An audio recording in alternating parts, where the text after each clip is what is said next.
अस्सलाम वालेकुम वरहमतुल्लाहि वबरकातुहू। तो आज आप सबके लिए आ रही है चिकन बिरयानी स्पेशल घर के बने हुए मसालों के साथ। मैंने लिया है 1.5 चिकन। आप देख रहे हैं मैंने कोई 3 से 4 प्याज ब्राउन किया, उसमें चिकन डाल दिया, उसके ऊपर गार्लिक, जिंजर गार्लिक एंड हरी मिर्च का पेस्ट बना के डाल दिया। उसके बाद आपके मसाले नज़र आ रहे हैं, हल्दी powder, chilli powder, Kashmiri chilli powder, nutmeg जिसे जायफल और जवैत्री भी कहते हैं। फिर ये आपके सामने लौंग, बड़ी इलायची, छोटी इलायची, दालचीनी, बे लीव्स और ज़ीरा, नमक एंड थोड़ा सा काला नमक भी मैंने डाला है, और बादियान के फूल भी डाले हैं। और ये सब चीज़ें डालकर बहुत ही टेस्टी सा मसाला बन जाएगा। इसको आपने खूब भूनना है। उसके बाद टमाटर डाले हैं आपके सामने मैंने इस तरह ब्लेंड करके, ताकि वो मसाला जल्दी बन जाए। और इसमें बाद में फिर मैंने इसके अंदर आलू बुखारा भी डाला है। मसाला अच्छी तरह भूनेंगे, बहुत अच्छा बन जाएगा। और नमक मिर्च ऑब्वियसली आप अपनी फैमिली के टेस्ट के अकॉर्डिंगली अप एंड डाउन कर सकते हैं। बाद में क्या कहते हैं, इसको अच्छा भूनें। दूसरी तरफ चावलों का पानी उबल रहा है, जिसमें मैंने नमक, क्योंकि चावलों को भी सॉल्ट करना बहुत ज़रूरी है, बिरयानी फिर फ्लेवरलेस हो जाएगी चावलों में अगर नमक नहीं होगा। तो नमक डालें, बे लीव्स, छोटी इलायची और लौंग, ये सब चीज़ें डाल के हमने पानी को उबलने के लिए रख दिया है।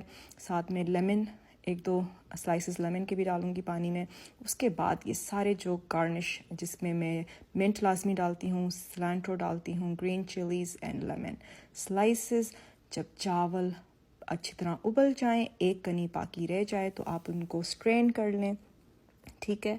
और मैं लेयरिंग का प्रोसेस मैंने नहीं किया, मैंने डायरेक्ट चिकन के सालन के ऊपर ही, जो उसका मसाला था उसके ऊपर ही चावलों को लेयर कर दिया है, उसके ऊपर से गार्निशिंग कर दी है। और जो कलरिंग मैं यूज़ करती हूँ, ये मैं दिखाना भूल गई, लेकिन ये मैं ख़रीदती हूँ माइकल से। It's in a liquid form आती है, ये फूड कलरिंग है येलो कलर की, जो मैं यूज़ करती हूँ। और बाद में आपने इस तरह लेयर, चावलों का लेयर लगाने के बाद ऊपर गार्निशिंग कर दी, और इसको दम पे लगा दें। और जब आप दम खोलेंगे तो मज़ेदार किस्म की बिरयानी तैयार हो जाएगी आप सबके लिए इंशाल्लाह। इस रेसिपी को ज़रूर ट्राई कीजिएगा, बहुत मज़े की बनती है, बहुत सिंपल है। और मेरी आप सबसे गुजारिश है मेरे दोस्तों, कि पैकेट मसालास यूज़ करना बंद कर दें। वही चीज़ें आप बिल्कुल आराम से घर में बना सकते हैं, बेशक वो निहारी हो, बिरयानी हो, हलीम हो, कुछ भी हो, आप घर के मसालों से वही टेस्ट अवेल कर सकते हैं। बस सीख लें, काफ़ी सारी, क्योंकि बहुत हम डिपेंडेंट हो गए हैं पैकेट मसालास के ऊपर, जो कि लॉन्ग टर्म आपकी सेहत के लिए अच्छे नहीं हैं, क्योंकि उसमें बहुत सारी प्रिजर्वेटिव्स, बहुत सारे एक्स्ट्रा अननेसेसरी इंग्रेडिएंट्स मिले हुए होते हैं। तो I hope you will enjoy this recipe इंशाल्लाह। अंटिल नेक्स्ट टाइम, अल्लाह हाफिज़।